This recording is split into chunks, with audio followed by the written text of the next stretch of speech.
Átomos e suas estruturas. Esse é o tema da nossa aula de hoje. Eu sou a professora Paloma Santos, de Ciências. Agora vamos entender um pouco o que são átomos. O que são átomos?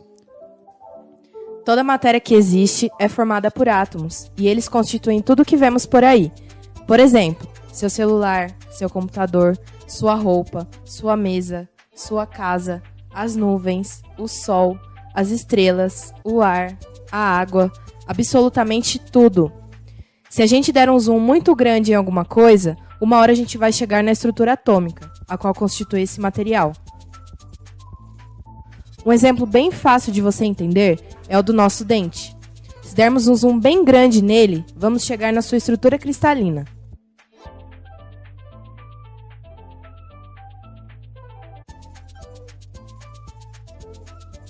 Mas se estamos falando que todas as substâncias que existem são formadas por átomos, então quer dizer que somos formados por eles também?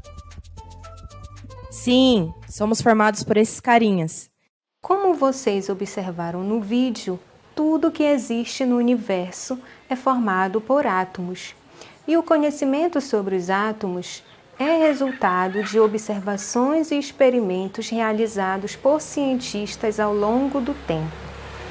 Agora vamos conhecer os principais modelos atômicos mais estudados. Vamos falar de uma coisa que está na moda faz tempo: os modelos atômicos.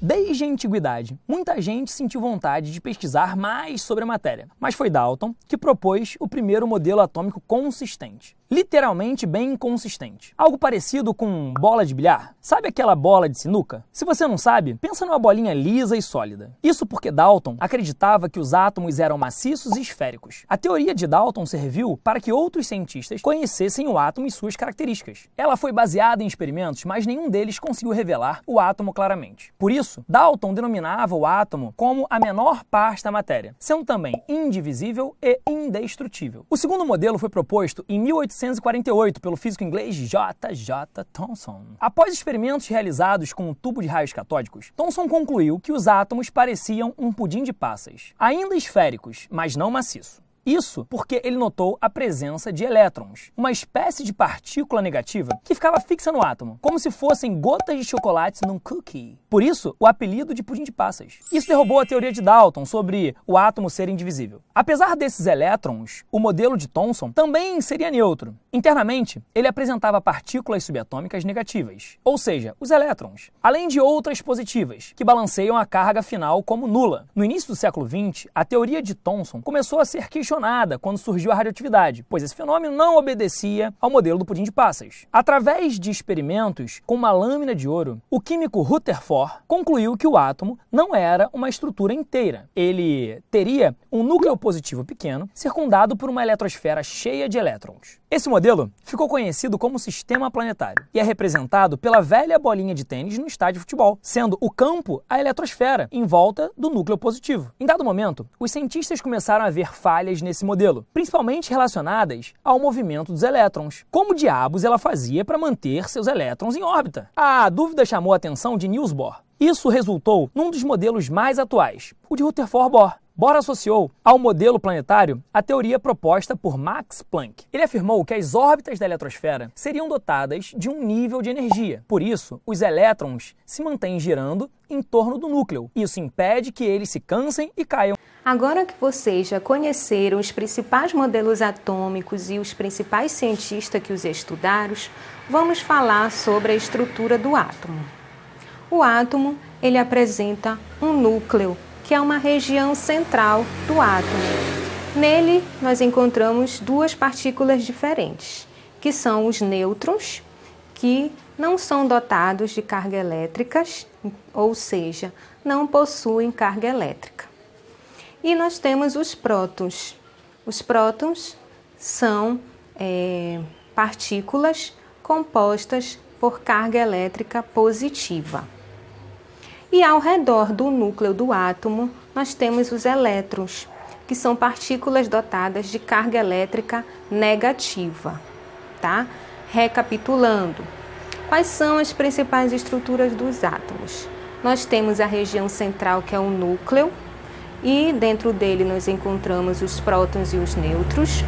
E em volta desse núcleo, na eletrosfera, nós temos os elétrons, que são partículas com cargas elétricas negativas. Agora vamos falar sobre o número atômico. Então, o número de prótons existente em um átomo é chamado de número atômico e ele é representado pela letra Z maiúscula. E agora vamos falar sobre o número de massa. A soma do número de prótons mais o número de nêutrons resulta no número de massa de um átomo, tá? E para a gente encontrar esse número de massa, a gente vai usar uma pequena fórmula para fazer esse cálculo. O número de massa é representado pela letra A maiúscula. Então, como ficaria a fórmula? A é igual a P, que é o número de prótons, mais N, que é o número de nêutrons. E realizando essa somatória, a gente vai encontrar o número de massa. Calculando o número de massa. Agora vamos praticar. Exemplo 1. Um átomo de ferro que apresenta 26 prótons e 30 nêutrons terá número atômico igual a 26. Qual será o número de massa? Então, após a leitura do enunciado, vamos identificar as informações que ele nos fornece. Então, a pergunta é: qual o número de massa? Então, a gente quer saber o valor do A. Então, a gente coloca aqui uma interrogação. P, número de prótons, ele está mencionando no enunciado, 26. E o número de nêutrons, N, ele também menciona 30. Agora, utilizando a fórmula para encontrar o número de massa. Qual é a fórmula? A, que é o número de massa, é igual a P, que é o número de prótons, mais N, o número de nêutrons. Como já sabemos o número de prótons e o número de nêutrons, a gente substitui as letras pelos números, faz a soma e encontramos o número de massa. E agora vamos finalizando nossa aula de ciências. Lembrando que já estamos iniciando nossa segunda avaliação. Vocês irão receber a atividade impressa referente a essa temática, que são os átomos e suas estruturas.